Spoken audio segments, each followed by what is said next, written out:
My problem is that I have two teenage daughters, and the eldest has just come to driving age, and I somehow need to teach her how to drive a manual transmission. That's the challenge today.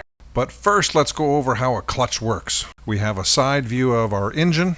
Then we add our flywheel, which is attached to the engine's crankshaft, which is rotating. Next up is the clutch pressure plate, which is bolted to the flywheel, rotates with the flywheel, and is capable of moving back and forth.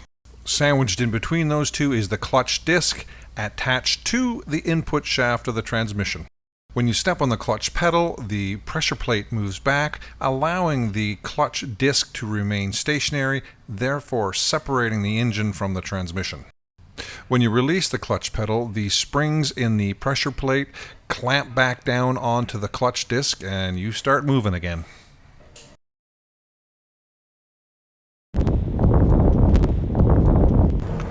Learning to operate the clutch pedal is the number one concern. We don't need the right foot right now.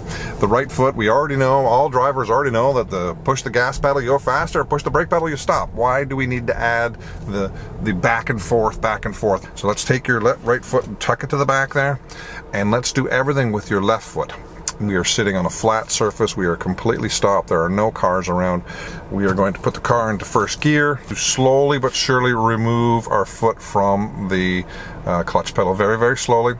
A lot of people think that you have to remove the clutch pedal, or you have to take your foot off the clutch pedal in one linear motion. So start and stop all in one fluid motion. You don't have to do that. You can remove your foot off the clutch a little bit, and then it doesn't quite feel right, and you can hold it for a second, then you can remove it a bit more and a bit more and a bit more until you get that feel. And we're just going to do this over and over and over again. We're going to do this without any throttle whatsoever. Backwards and forwards is just going to come to a stop. Foot's back on the clutch again. Get very comfortable on the flattest surface you can. At some point you're going to have to tackle the almighty scary hills, and where the car rolls back and freaks you out. There is a tip I have for that. It's really easy to accomplish a hill start. You can use the emergency brake.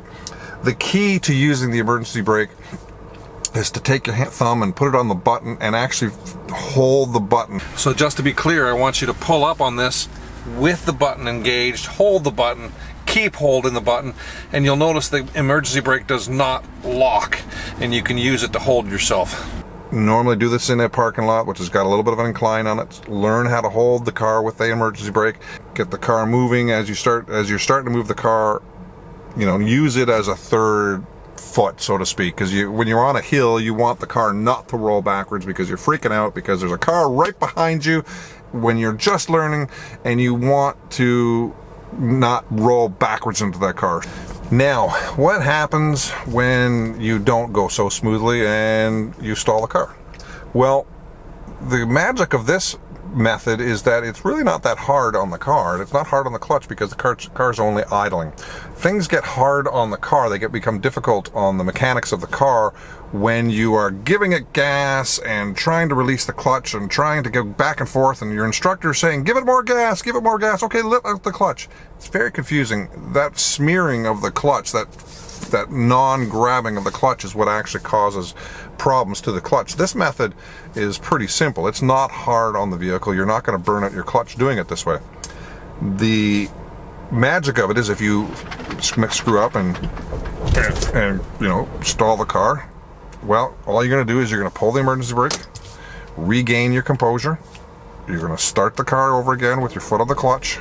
Car's going to be idling. Put the emergency brake back down, and you're going to do it again. And if it takes you 15 minutes to get this, it takes you 15 minutes. If it takes you an hour to get this, it takes you an hour. This is the most important step of learning to drive a manual transmission, by the way. Once you have the clutch pickup point, shifting gears is actually pretty darn simple.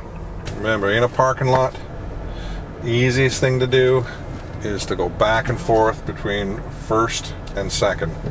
From a dead start, you've already conquered the clutch bite point. You now are very comfortable with getting the car going in first. Get the car going in first. Take your foot off the pedal. Put your foot back on the pedal.